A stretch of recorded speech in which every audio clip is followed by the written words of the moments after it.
أعوذ بالله من الشيطان الرجيم. بسم الله الرحمن الرحيم. وقال الذي اشتراه من مصر لامرأته أكرمي مثواه عسى أن ينفعنا أو نتخذه ولدا وكذلك مكنا ليوسف في الأرض ولنعلمه من تأويل الأحاديث والله غالب على أمره ولكن أكثر الناس لا يعلمون. ولما بلغ أشده آتيناه حكما وعلما وكذلك نجزي المحسنين. وراودته التي هو في بيتها عن نفسه وغلقت الأبواب وقالت هيت لك قال معاذ الله إنه ربي أحسن مثواي إنه لا يفلح الظالمون. ولقد همت به وهم بها لولا أن رأى برهان ربه كذلك لنصرف عنه السوء والفحشاء إنه من عبادنا المخلصين. واستبق الباب وقدت قميصه من دبر وألف يا سيدها لدى الباب قالت ما جزاء من أراد بأهلك سوءا إلا أن يسجن أو عذاب أليم. قال هي راودتني عن نفسي وشهد شاهد من أهلها إن كان قميصه قد من قبل فصدقت وهو من الكاذبين وإن كان قميصه قد من دبر فكذبت وهو من الصادقين.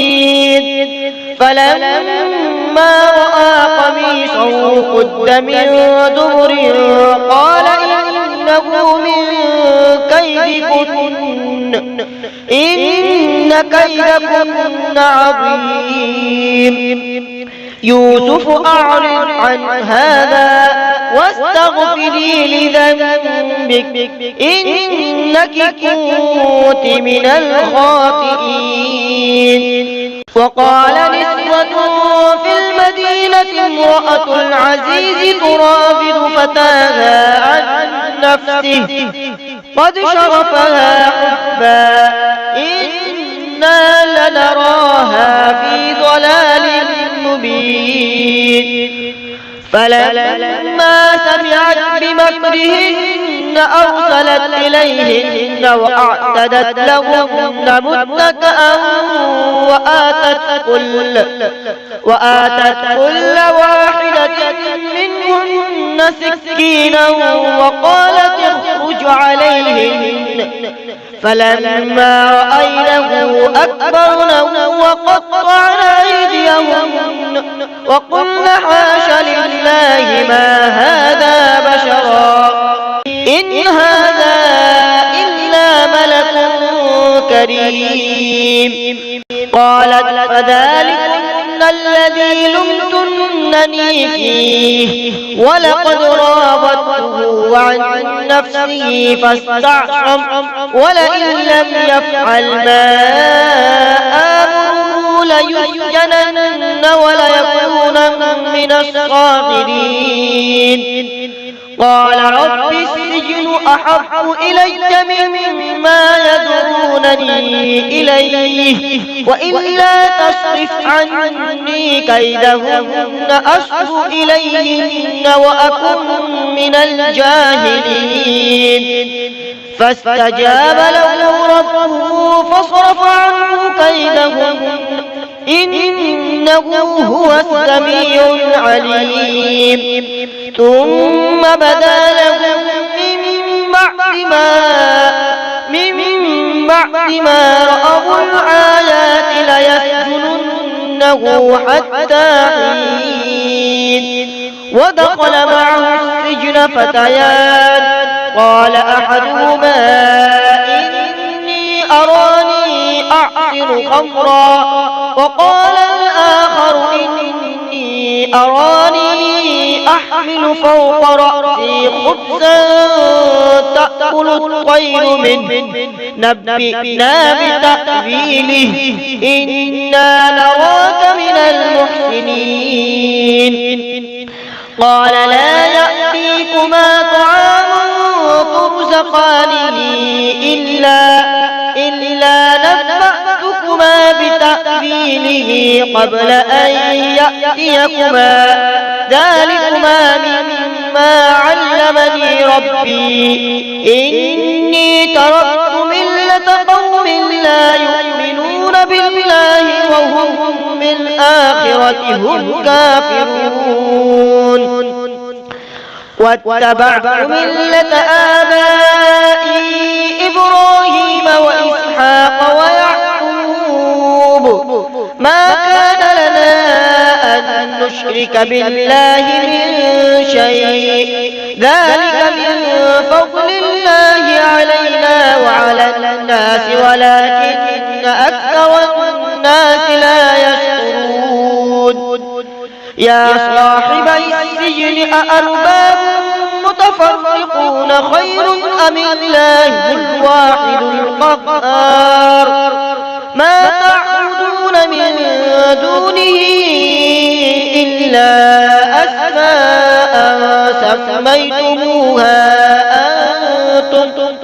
أنتم وآباؤكم ما أنزل الله بها من سلطان إن الحكم إلا لله أمر أن لا تعبدوا إلا إياه ذلك الدين القيم ولكن أكثر الناس لا يعلمون يا صاحبي السجن أما أحدكما فيسقي ربه خمرا وأما الآخر فيسلم فتأكل الطير من رأسه قضي الأمر الذي فيه تستفتيان وقال للذي ظن أنه ناج منهما اذكرني عند ربك فأنساه الشيطان ذكر ربه فلبث في السجن بضع سنين وقال الملك إني أرى 7 بقرات سمان يأكلهن 7 عجاف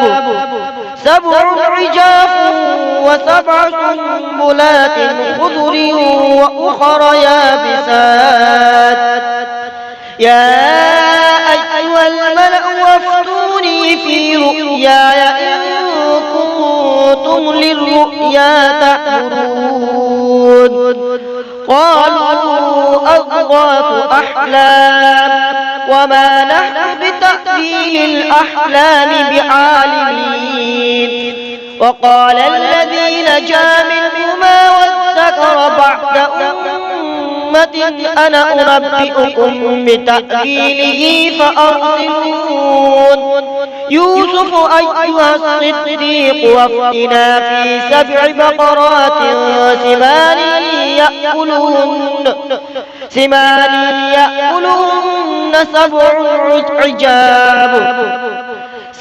عجاف و7 سنبلات خضر وأخر يابسات لعلي أرجع إلى الناس لعلهم يعلمون قال تزرعون 7 سنين دأبا فما حصدتم فذروه في سنبله إلا قليلا مما تأكلون ثم يأتي من بعد ذلك 7 شداد يأكلن ما قدمتم لهن إلا قليلا مما تحسنون ثم يأتي من بعد ذلك عام فيه يغاث الناس وفيه يعصرون. وقال الملك ائتوني به، فلما جاءه الرسول قال ارجع إلى ربك فاسأله ما بال النسوة اللاتي قطعن أيديهن إن ربي بكيدهن عليم. قال ما خطبكن إذ راوتن يوسف عن نفسه قل حاش لله ما علمنا عليه من سوء. قالت امرأة العزيز الآن حصحص الحق أنا راودته عن نفسه وإنه لمن الصادقين. ذلك ليعلم أني لم أخنه بالغيب وأن الله لا يهدي كيد الخائنين. صدق